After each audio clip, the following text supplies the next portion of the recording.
Masechet Sanhedrin, résumé du Daf Ayin Bet.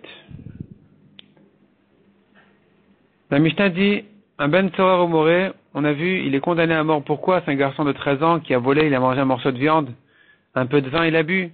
Pourquoi il est condamné à mort? En fait, c'est sur son futur qu'il est condamné.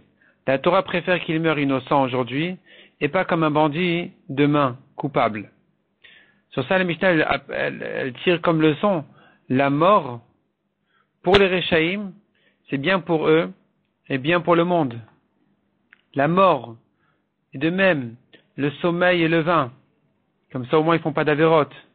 De même, la dispersion des Réchaïm, ils prennent pas conseil, ils peuvent pas s'entraider.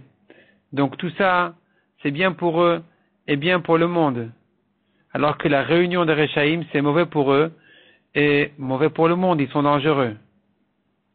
Pareil, la tranquillité pour les Réchaïm, c'est mauvais pour eux, mauvais pour le monde. Ils font des avérotes, ils endommagent les gens. Et inversement pour les Tzadikim.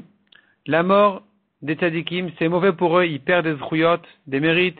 C'est mauvais pour le monde, on perd leur protection. Et ainsi de suite, le sommeil, le vin, c'est mauvais pour eux et pour le monde. Ils manquent de Torah, on manque leur mérite de Torah quand ils sont dispersés. Aussi, ils ne peuvent pas s'entraider, se renforcer quand ils sont réunis. Au contraire, c'est bien pour eux, bien pour le monde.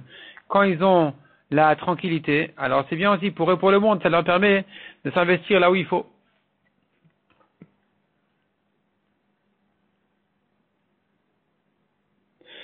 Mishnah suivante. Un voleur qui vient en cachette, qui vient pour voler en cachette. Celui-ci aussi a dit la Torah. Le propriétaire le tue, peut le tuer. Pourquoi? Parce que la Torah, elle sait bien que son intention, le voleur, il est en train de calculer que certainement le propriétaire, s'il l'attrape, il va se défendre, il va pas se laisser faire. Et donc le voleur, a priori, a l'intention de tuer. Il vient avec une intention de tuer le propriétaire. Donc le propriétaire a le droit de le devancer, de le tuer directement. Donc lui aussi, le voleur, il est tué sur son futur, sur ses intentions du futur. Sur ça, la Torah distinguait entre deux types de voleurs. Il y a le voleur dangereux qui a l'intention de tuer et celui qui n'a pas l'intention de tuer. Celui qui n'a pas l'intention de tuer, on n'a pas le droit de le tuer. Celui qui a éventuellement l'intention de le tuer, ce qui est en général le cas, celui-ci, on a le droit a priori de le tuer. Le balabait a le droit de tuer le voleur. Et conséquence maintenant pratique, au-delà de la question si je peux le tuer ou pas, il y a une autre conséquence. Est-ce que si maintenant il a cassé, en sortant, il a cassé le tonneau, le malheureux, il s'est mis en danger, il a eu l'intention éventuellement en fait, on verra ça tout de suite. Maintenant, il a tiré le tonneau pour le voler et il s'est cassé le tonneau. Est-ce qu'il doit le payer ou pas? Si c'est un voleur qui a pris maintenant un risque de mort, parce qu'il était dangereux, qu'on avait le droit de le tuer, celui-là, il n'est pas tour de payer. Parce que comme on sait bien, quelqu'un qui est chayav mita n'a pas à payer. Mais si c'est un voleur qui n'était pas dangereux et qui n'a pas pris de risque de mort parce qu'on ne pouvait pas le tuer, celui-là, il doit payer. La Gemara nous ramène ici une discussion concernant le voleur. On a dit le voleur dangereux, il mérite la mort, donc il ne paye pas. Est-ce qu'il ne paye pas que s'il a cassé? Mais si le tonneau est entier, il doit le rendre. Ou bien même si le tonneau est entier, il n'a pas l'obligation de le rendre parce qu'après tout, il s'était mis en danger pour le voler. Donc là-dessus, la Gemara nous ramène une discussion, une marloquette, et elle ramène des objections et des preuves dans un sens, dans l'autre. Et elle conclut la halakha, elle est que s'il a l'objet, il doit le rendre. Et malgré tout, la Gemara nous raconte sur Rava, qui a refusé de recevoir quand le voleur voulait lui rendre, parce qu'il craignait l'opinion de Rav qui disait que même si le voleur a l'objet entier, il ne le rend pas, dans le cas où il était dangereux et qu'il méritait la mort.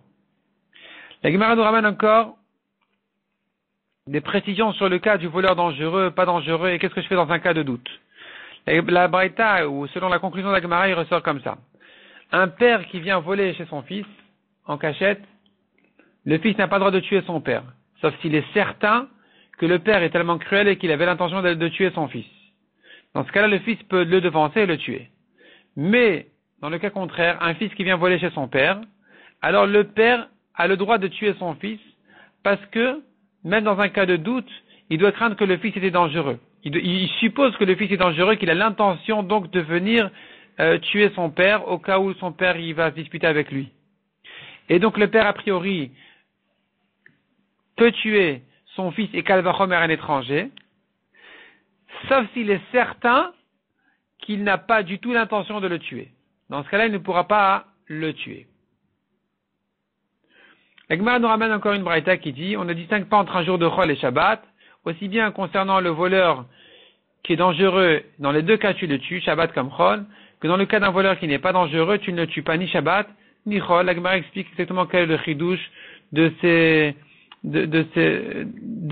précisions-là de Chol et Shabbat. La Gemara dit encore, le voleur dangereux donc, n'importe qui peut le tuer, pas uniquement le balabait. Quelqu'un d'autre aussi peut le tuer parce que c'est un rodef, il vient avec l'intention de tuer un juif, et donc n'importe qui peut sauver le juif en question en tuant le rodef. Et non seulement ça, et autre chose encore, on apprend du pasuk qu'on peut le tuer de n'importe quelle manière. La Gemara rentre un peu dans les précisions de cette dracha. Puis ensuite, la Gemara nous ramène encore deux braïtot. Pourquoi la Torah parle de tunnel en fait? Le voleur qui vient, qui creuse un tunnel pour rentrer chez le balabait. En réalité, il en est de même s'il est rentré par le toit ou par la porte ou par n'importe où. Dans tous les cas, tu peux le tuer. S'il est dangereux, tu peux le tuer parce qu'on suppose qu'il vient avec l'intention donc de tuer le balabait. Donc tu peux a priori le devancer, le tuer. Et simplement la Torah a parlé d'un tunnel parce que c'est le cas fréquent. Selon une deuxième braïta, on a parlé du tunnel pour te dire qu'en fait dans le tunnel, puisque le voleur, il s'est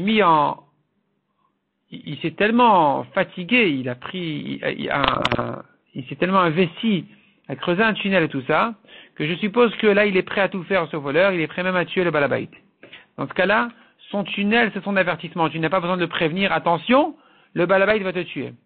Mais s'il est passé ailleurs, par ailleurs, là, il faut le prévenir, il faut l'avertir. Attention, si tu vas tuer le balabait aura le droit si tu as l'intention de tuer le balabait aura le droit de te tuer.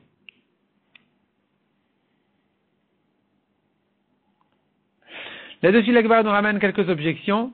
Est-ce qu'il faut un avertissement sur un rodef? Avant ça, la Gemara au passage, elle nous ramène aussi d'ailleurs un rodef, quelqu'un qui a l'intention de tuer un juif. Peu importe si c'est un enfant ou un adulte, on le tue. On le tue pour sauver le juif en question qui est en danger maintenant. Puis ensuite, donc la Gemara nous ramène, comme on a dit, des objections, des preuves. Est-ce qu'il a besoin d'avertissement ou pas?